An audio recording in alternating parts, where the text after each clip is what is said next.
The outcome of the conversation would decide actively the fate of many million residents of the kingdom. Not just figuratively, literally. Life and death depend on this discourse. Therefore, this discourse has so much potency. Arjun is the real life student, not the ideal disciple. Therefore, Krishna's persuasion has the cutting edge mastery. That's what happened with Arjuna as well. So the Bhagavad Gita is such a real and captivating story.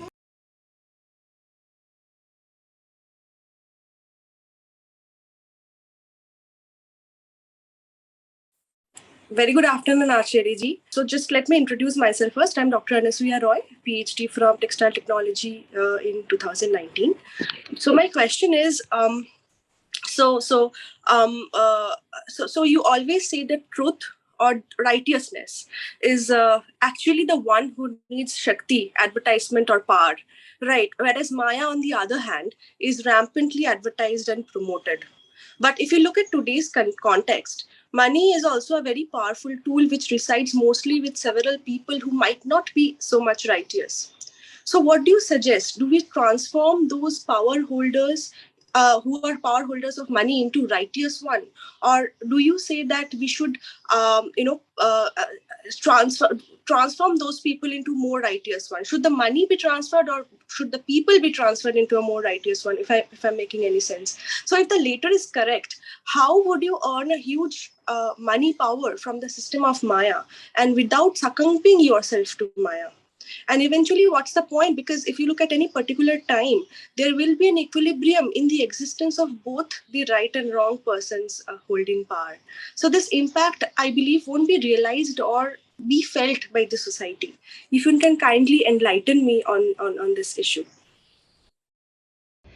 You see, this has always been the case, and some kind of a solution has been found depending on the specifics of the time and the age.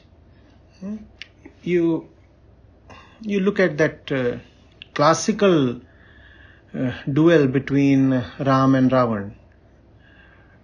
Ravan was the superpower of that time. All the resources were concentrated in his hands, were they not? And the palace itself was of gold. What more can be said? And he was sought to be reformed initially, obviously. The first attempt has to be to enlighten the other, to try to reform the other.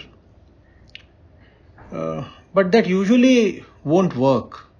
And when that does not work, then there has to be strife and struggle, dharmyud. It's not without reason that the most important scripture of the Sanatan fold is set on the battleground, Bhagavad Gita. So, and even there, on the battlefield, the Pandav side was, in terms of resources and numbers, significantly less powerful than their adversaries. So, solutions have to be found. On one hand, you have to try to bring people like Duryodhan in line. So Vidur tried to say something to him. Bhishma tried to show some sense to him. Even Krishna went to teach him and somehow get him to agree to peace. Sometimes that works, sometimes that may not work. When that does not work, then you have to figure out how to accumulate resources and how to have the tactical wherewithal to confront the enemy, and then you take them on. You take them on. There is no other way. You talked of the rich people in today's era. You see, if we could be a people who work on consciousness, then the riches would ideally belong to the people who have the consciousness to utilize those riches. It would be a simple equation. The extent of resources at your disposal must be proportional to the depth of your consciousness. Simple equation that would determine how much money a person must have or could have.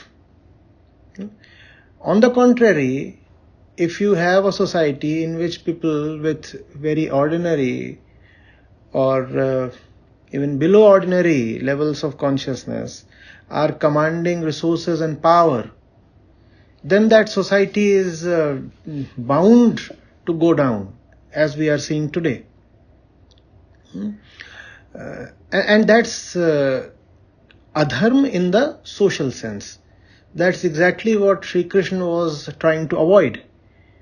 Hastinapur was the most important and the most powerful kingdom of the time. Krishna didn't want that all those resources should go into undeserving hands like that of Duryodhana. It was not just a matter of justice prevailing in the sense of a feud between brothers. It was not something internal to one family. It was something that was going to affect a lot of other people. The entire population of Hastinapur, and also probably all the other kingdoms in the Indian subcontinent. It had a much wider context. So dharma then had to be upheld, and that's why the battle had to be fought, and that's why the Gita had to be narrated.